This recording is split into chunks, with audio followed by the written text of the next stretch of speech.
বিসমিল্লাহির রহমানির রহিম। আজকে আমরা বীজগণিতের মূল সূত্র হতে কিছু অনুসিদ্ধান্ত সূত্র আমরা প্রমাণ করে দেখাবো। যেমন আমাদের a plus b whole square সমান a square plus 2ab plus b square হয়। আবার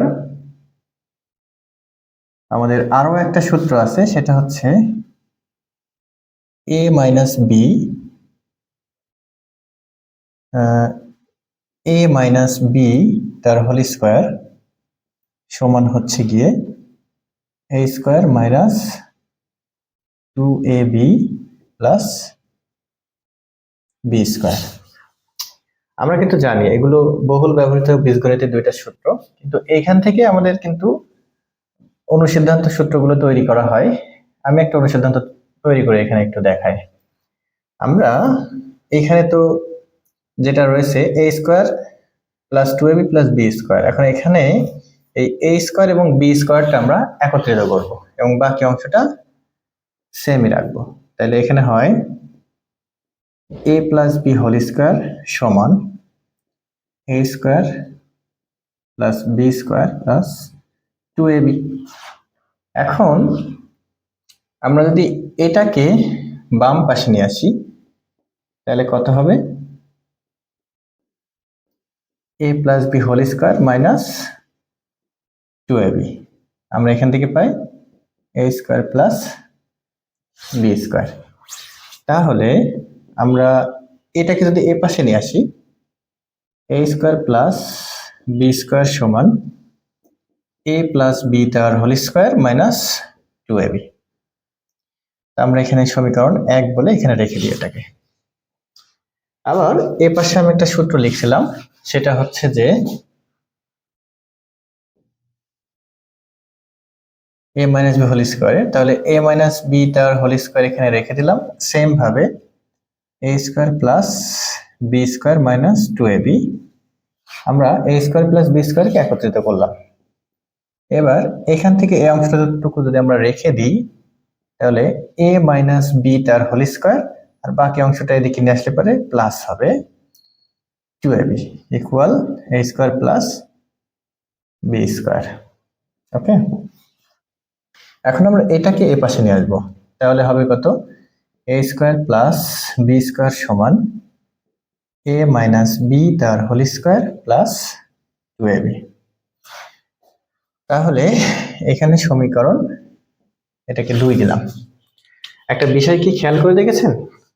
আমরা এটাকে অনুসিদ্ধান্ত হিসাবে মুখস্থ করি যে এখানে আমাদের কি আছে, a plus b whole square, না সরি, এখানে আছে a square plus b square, আবার এখানেও ঠিক সেম ভাবে আছে a square plus b square.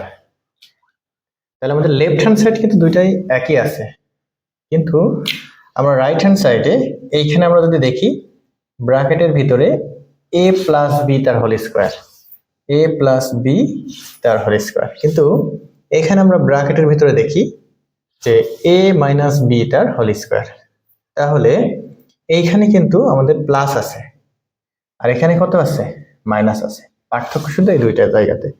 কিন্তু দেখেন লেফট হ্যান্ড সাইড কিন্তু দুইটাই কিন্তু সেম, অথচ রাইট হ্যান্ড সাইড দুইটা কিন্তু চেঞ্জ হয়ে যাচ্ছে। তো এর আগে আমরা মুখস্থ করার সময় স্যারদেরকে বারবার জিজ্ঞাসা করতাম যে কেন a স্কয়ার প্লাস বি স্কয়ারের দুইটা সূত্র। এখন আমরা কিন্তু মূল সূত্র থেকে এই দুইটা সূত্র আমরা পেয়েছি, এখন আর এই কথা বলবো না। আর এখন মুখস্থ করতে কি আমাদের সুবিধা হবে। যদি কোনো সময় আমাদের এই মান নির্ণয়ের সূত্র দুটা মনে না থাকে বা এই অনুসিদ্ধান্ত সূত্র দুটা যদি মনে না থাকে, তাহলে আমরা কিন্তু মূল সূত্র দিয়ে এটা বের করতে পারবো। ঠিক আছে? আবার এখান থেকে কিন্তু আরো কিছু সূত্র তৈরি করা যায়। যেমন ধরেন সমীকরণ 1 প্লাস সমীকরণ 2, এটাকে আমরা যদি যোগ করি তাহলে কেমন হয় দেখেন তো। এদিকে a স্কয়ার আছে প্লাস বি স্কয়ার আছে, আবার এদিকেও a স্কয়ার আছে প্লাস বি স্কয়ার আছে। তাহলে আমরা এটাকে নিয়ে নিই যে a square plus b square, এই অংশটুকু নিলাম লেফট হ্যান্ড সাইডে। আবার সমীকরণ 2 এর লেফট হ্যান্ড সাইডের অংশটুকু নেব a square plus b square. এখন রাইট হ্যান্ড সাইডটুকু আমরা তুলব। তো এখানে যদি আমরা তুলি তাহলে কত হবে দেখেন, a প্লাস বি তার whole square minus 2ab plus সমীকরণের দ্বিতীয় সমীকরণে আমরা রাইট হ্যান্ড সাইড তুলব a মাইনাস b তার হোল স্কয়ার প্লাস 2ab।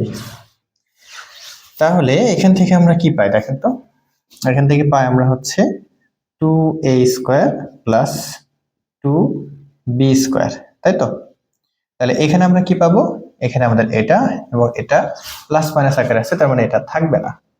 তাহলে আমরা পাবো হচ্ছে a প্লাস b তার whole square plus a minus b তার হোল স্কয়ার।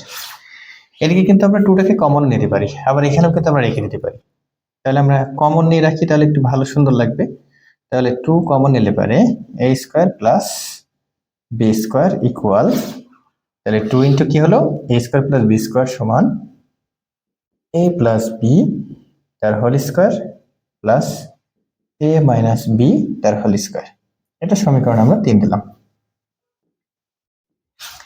এই যে 3টা সমীকরণ আমি তৈরি করলাম, দেখেন আমরা কিন্তু এই মান নির্ণয় সূত্রগুলো মুখস্থ করি, কিন্তু আমরা কি এই মূল সূত্র থেকে এগুলো কিন্তু পেয়ে যাচ্ছি।